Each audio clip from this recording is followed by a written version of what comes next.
그러나 이 비유도 역시 천국 비유입니다.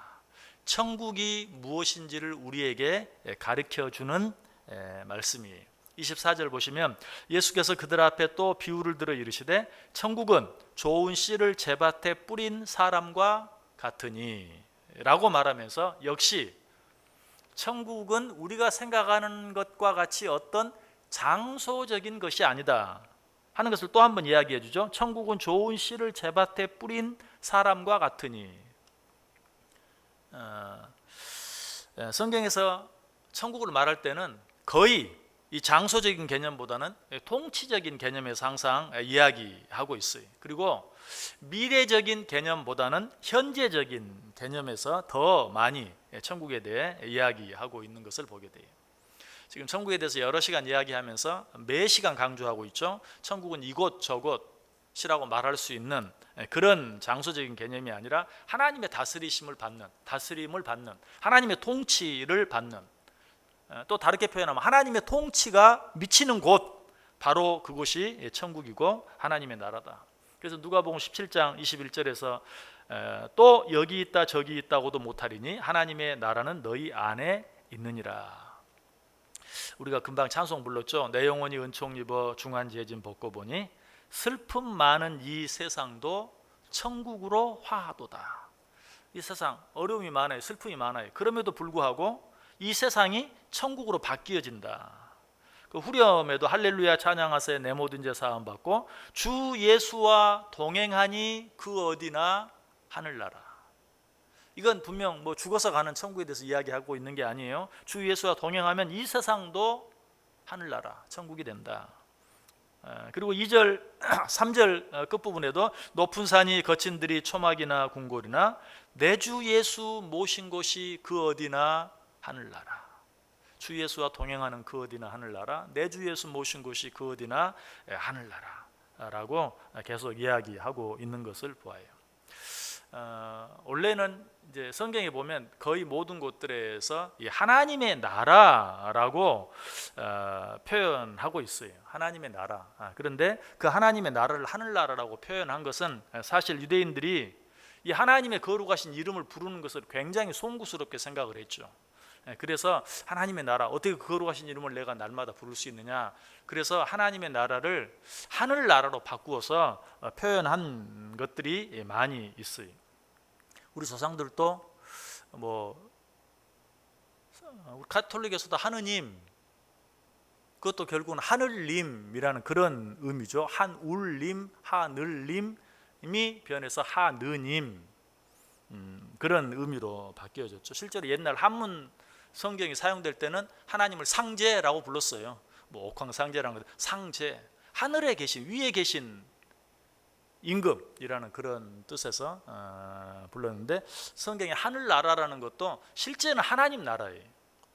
그런데 하나님의 나라, 하나님이라는 이름을 부르는 대신 하늘로 바꾸어서 그렇게 얘기했다.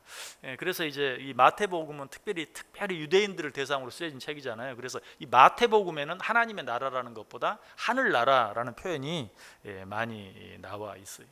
어쨌든 하늘나라는 하늘나라 그러면 그 장소적인 개념이 강하잖아요. 그러나 원래 보다 더 맞는 의미는 하나님의 나라, 하나님이 다스리는 나라, 하나님이 통치하는 나라가 맞다. 그래서 이 알곡과 가라지의 비유도 바로 그 하나님의 나라에 대한 장소적인 개념보다는 통치의 개념으로서 특별히 하나님의 나라는 지금 여기에서부터 시작되고 있다 하는 것을 우리에게 계속 말씀해 주면서 우리가 뭐 알곡이다 가라지다라고 얘기하면 어때요? 이 자라가 생명이 있어 자라가는 것이잖아요. 그래서 하나님의 나라가 우리가 딱 죽는 순간에 하나님의 나라에 딱 이르게 되는 그런 게 아니라 자라가는, 하나님의 나라는 이미 시작되었고 완성되어져 가고 있는, 이미 시작되었지만 아직 완성되지 않은 그런 하나님의 나라에 대해서 이야기해 주고 있어요. 이제 그 의미들을 좀 더 자세히 알기 위해서는 이 비유에 나오는 단어들의 의미를 바로 생각해 봐야죠. 우리가 앞에서 읽은 내용은 알곡과 가라지 비유고, 뒤에 읽었던 내용은 어떻습니까? 도대체 이 비유의 의미가 뭡니까? 좀 설명해 주세요 하니까 단어 하나하나를 설명해 주면서 예수님께서 설명해 주시는 내용이 나오죠. 여기 보면 먼저 씨 뿌리는 이라는 말이 나오는 37절에 대답하여 이르시되 좋은 씨를 뿌리는 이라는 말이 나오는데 이 씨를 뿌리는 자가 누군가? 인자다라고 이야기하고 있어요. 대답하여 이르시되 좋은 씨를 뿌리는 이는 인자 예수 그리스도다라고 얘기해요. 그럼 밭은 뭡니까? 38절 앞부분에 밭은 세상이요 라고 말하죠. 또 좋은 씨라는 말이 나오죠. 38절 중간 부분에 좋은 씨는 뭡니까? 좋은 씨는 천국의 아들들 이라고 말하고 있어요. 그리고 그러면 가라지는 뭔가? 38절 끝부분에 가라지는 악한 자의 아들들이요 라고 말하죠. 가라지는 악한 자의 아들들. 그 가라지를 뿌린 원수는 누구인가?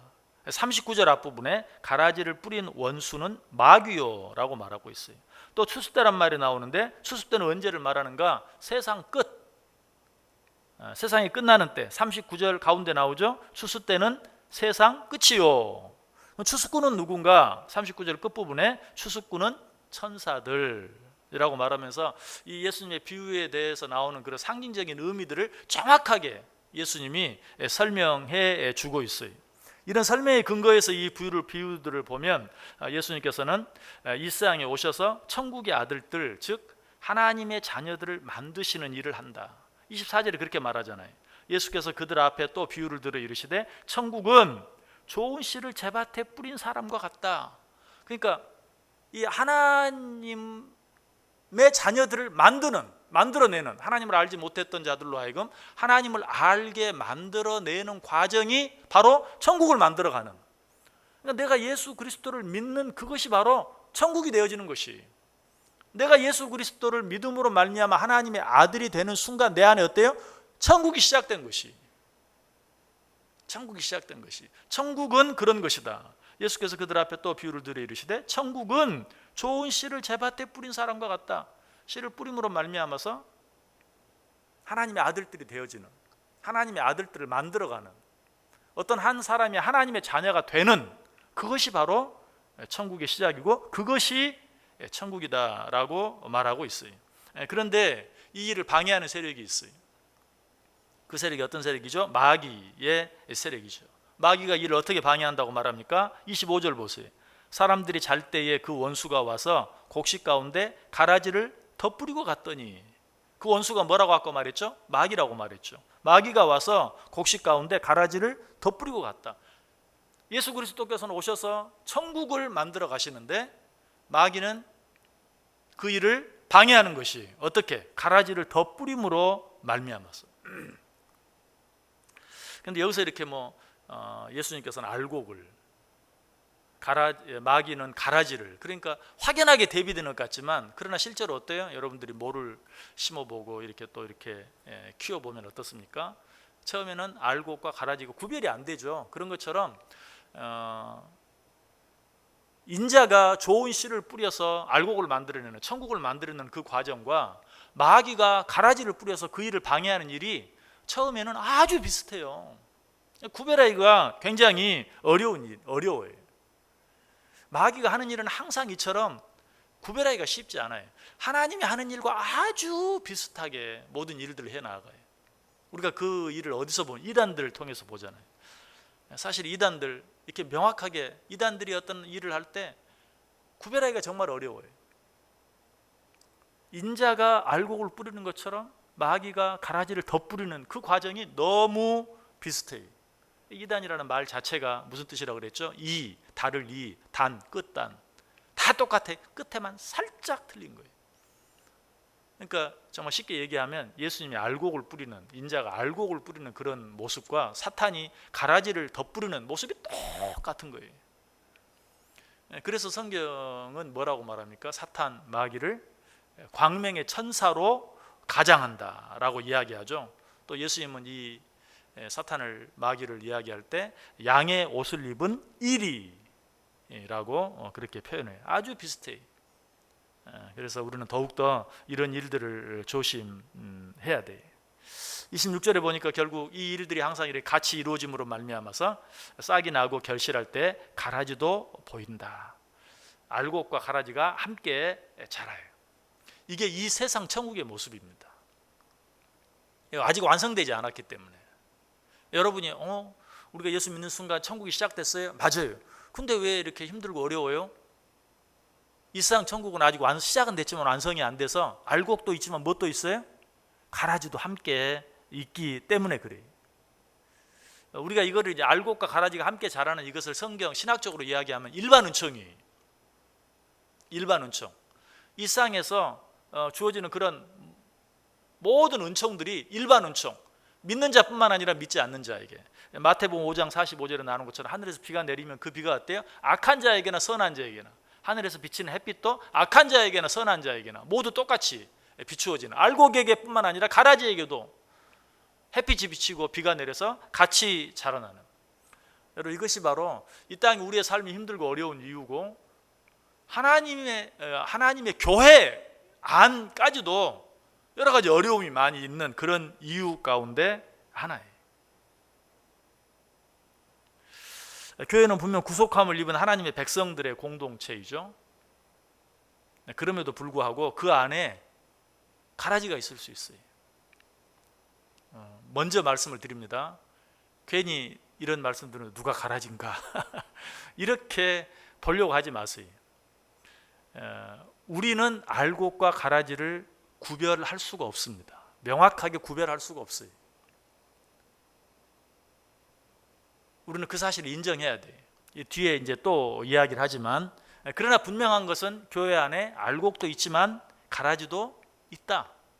사탄이 그렇게 만들어 놔요. 하나님의 나라, 하나님께서 만들어 가시는 그 하나님의 나라를 그렇게 방해해요. 그래서 그 안에 어려움이 있어요. 아픔이 있어요. 고통이 있어요. 민수기 11장 4절에 보면 그들 중에 섞여 사는 다른 인종들이 탐욕을 품음에 이스라엘 자손도 다시 울며 이르되 누가 우리에게 고기를 주어 먹게 하랴. 그런데 이 가라지의 영향력이 상당히, 이스라엘 백성들이 지금 약속의 땅 정탐하고 와서 막 원망하고 불평하고 할 때 사실 그 일들을 그곳에 살아가는 그런, 이미 자리 잡고 살아가는 그런 자들의 그 원망하는 모습, 불평하는 모습, 그런 것을 자기 유대인들이 보고, 이스라엘 백성들이 보고 자기들도 동일하게 거기에 영향을 받는,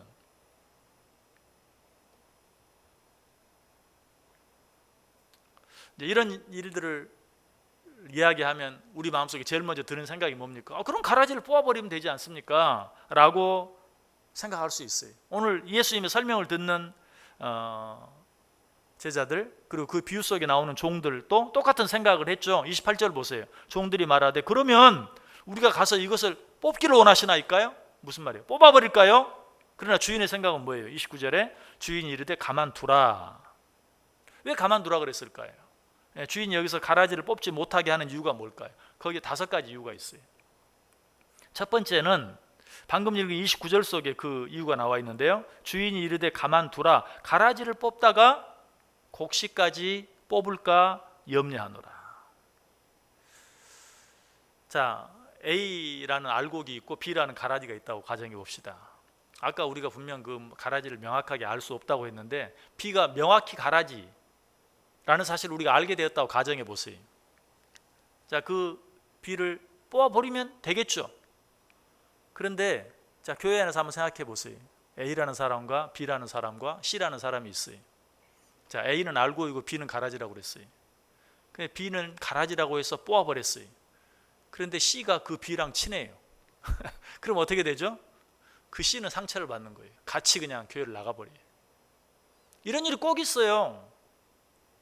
우리가 가라지를 명확히 알 수도 없지만 가라지를 안다고 해서 뽑아버릴 수도 없는 거예요. 내버려 두어라.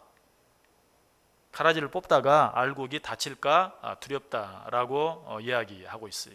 두 번째 이유는 뭔가, 알곡 가라지는 가만히 두면 스스로 자기의 모습을 드러내게 되어 있어요. 이제 뭐 한자 수고로 이야기하면 사필귀정인 것처럼 가라지, 여러분 역시 농사 좀 지어보시고 시골에 사신 분들은 뭐를 심어놓고 처음 자랄 때는 뭐 가라지 뭐 이걸 구별할 수가 없고 찾아낼 수도, 그 넓은 논에서 어떻게 가라지를 찾아내겠어요. 그러나 어느 정도 자라면 어때요? 가라지는 지잘났다고 막 키가 커요. 그래서 이렇게 자전거를 타고 휙 지나가도 가라지는 다 보여요. 피라 그러죠. 피.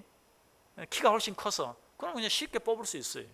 가만 내버려 두면 가라지는 스스로 자기가 가라지임을 드러내기 때문에 지금 뽑지 말고 내버려 두어라 라고 이야기한 것이죠. 세 번째 이유는 무엇입니까? 아까 말씀드렸던 것과 같이 알곡과 가라지를 구분하는 일은 우리가 할 일이 아니에요. 이것은 주인이 할 일이에요.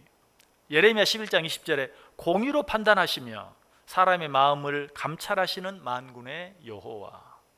공의로 판단한다. 알곡과 가라지를 정확하게 판단하시는 분은 만군의 여호와다라고 이야기하고 있어요.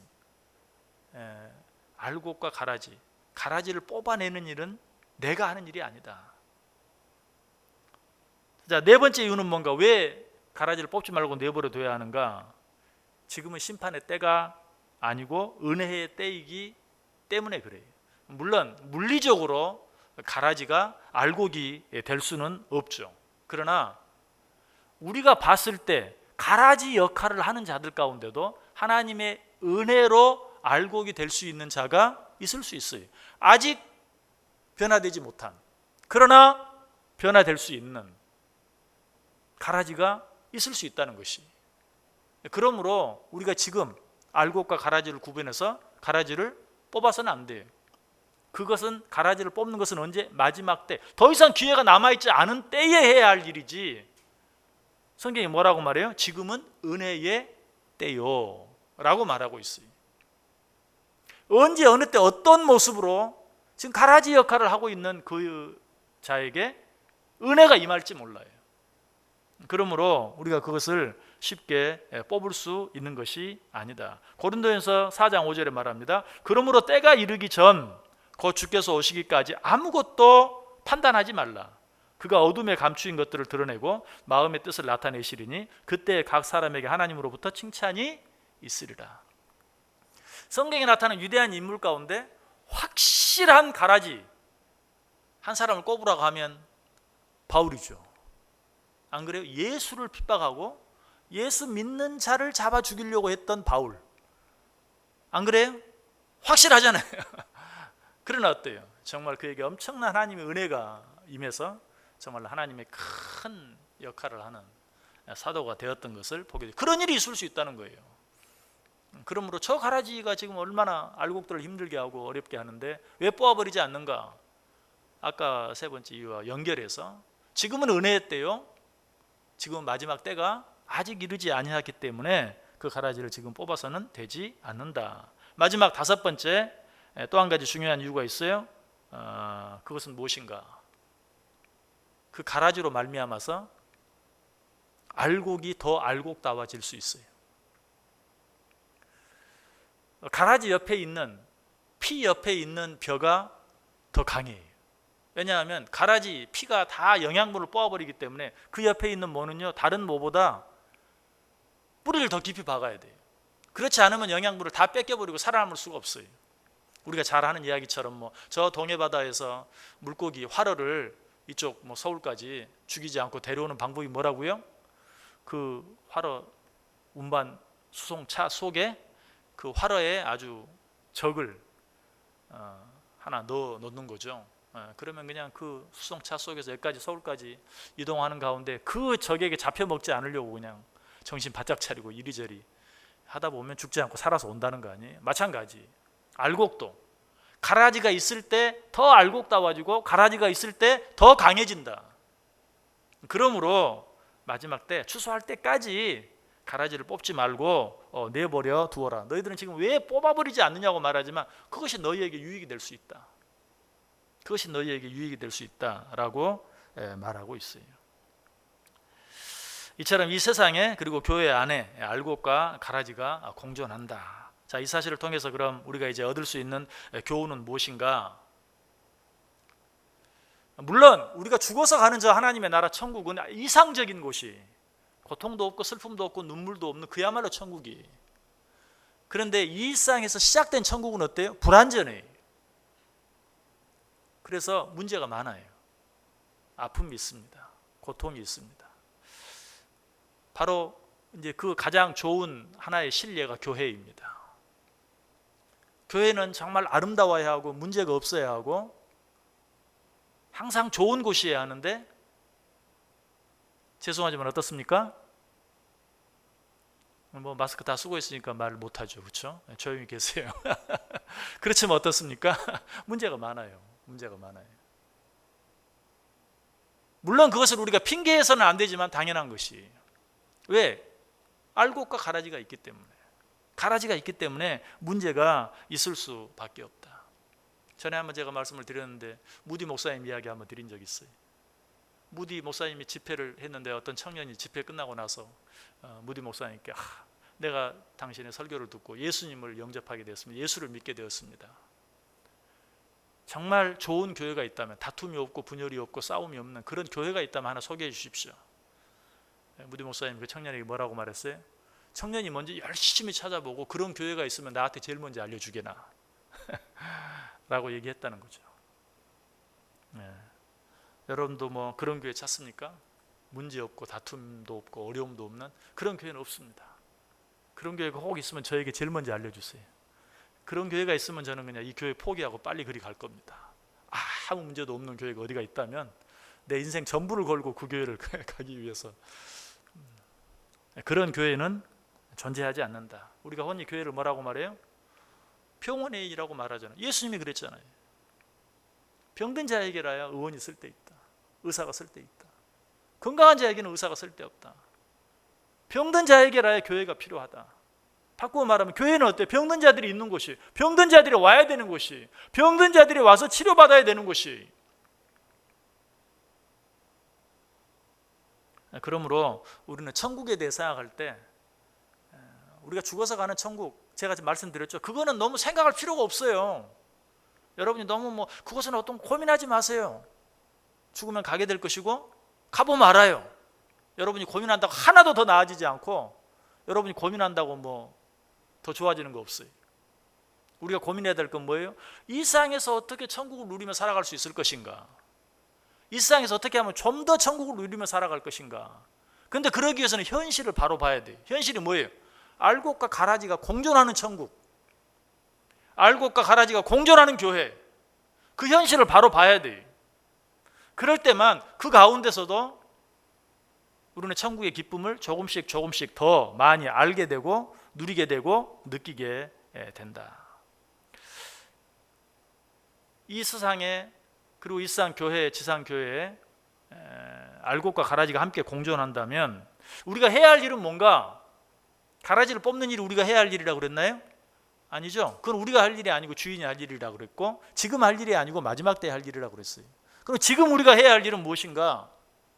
알곡을 더 많이 심는 일이에요. 그래서 알곡이 많아져서 가라지는 좀 있어도 그냥 별로 티가 안 나는 그런 곳을 만드는 게 우리가 해야 할 일이. 가라지를 뽑아내는 게 아니고 알곡을 더 많이 만들어내는, 그래서 더 많이 씨를 뿌리는, 쉽게 얘기하면 더 많이 전도하고 더 많이 선교해서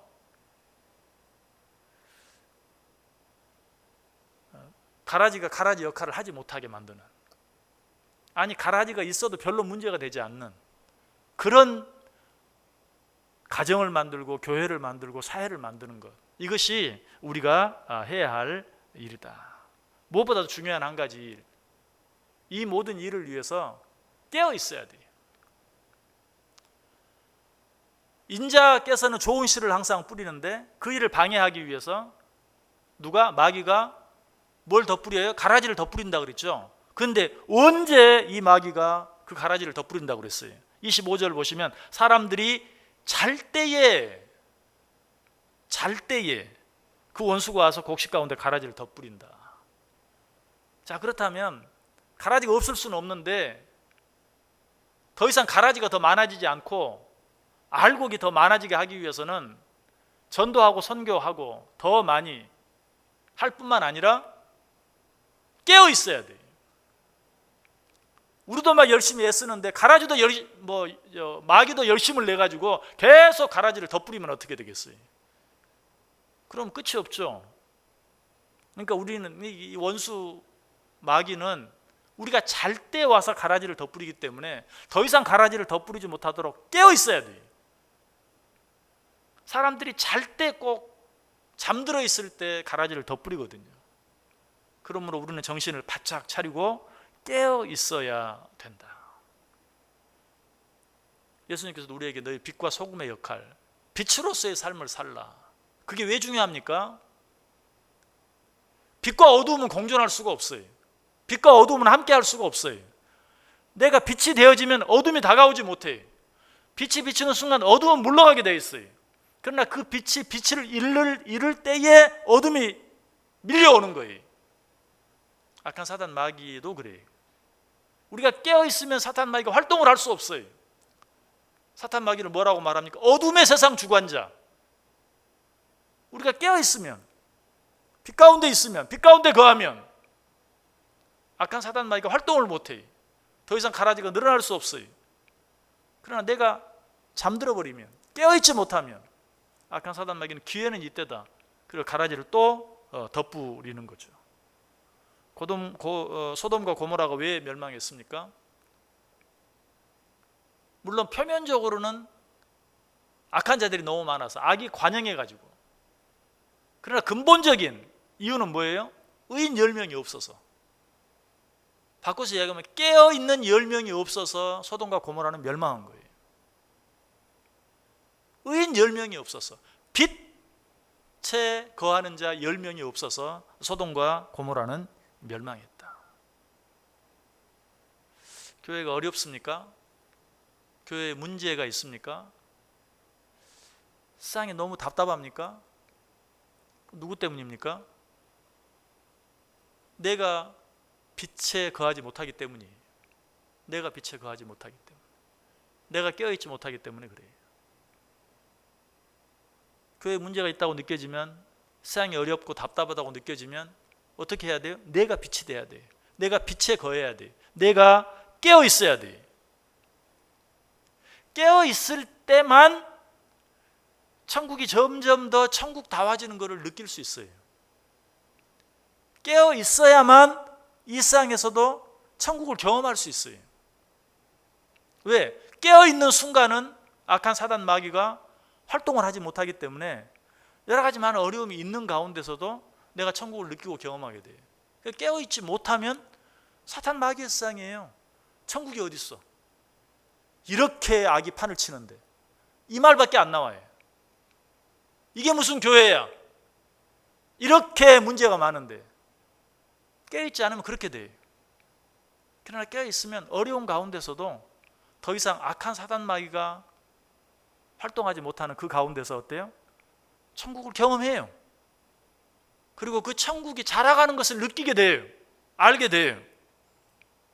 깨어 기도할 때 우리 가정도 천국이 자라가는 그런 장소가 될 수 있고, 깨어 있을 때 교회도 천국이 자라가는 그런 곳이 될 수 있어요. 이 세상, 이 사회도 마찬가지. 우리가 깨어 있을 때, 깨어 있을 때. 여러분 깨어 있는 삶을 살고 있습니까? 깨세요. 깰 때라. 지금은 깰 때예요. 은혜의 때다. 지금이 은혜의 때다. 라는 말을 바꾸면 지금은 깨어 있을 때다. 왜? 깨어만 있으면 은혜가 주어져요. 은혜가 주어져요. 깨어 있기만 하면 악한 사단 마귀의 활동은 중단되고 어찌 되었든 천국이 자라가요. 천국이 확장되어져요.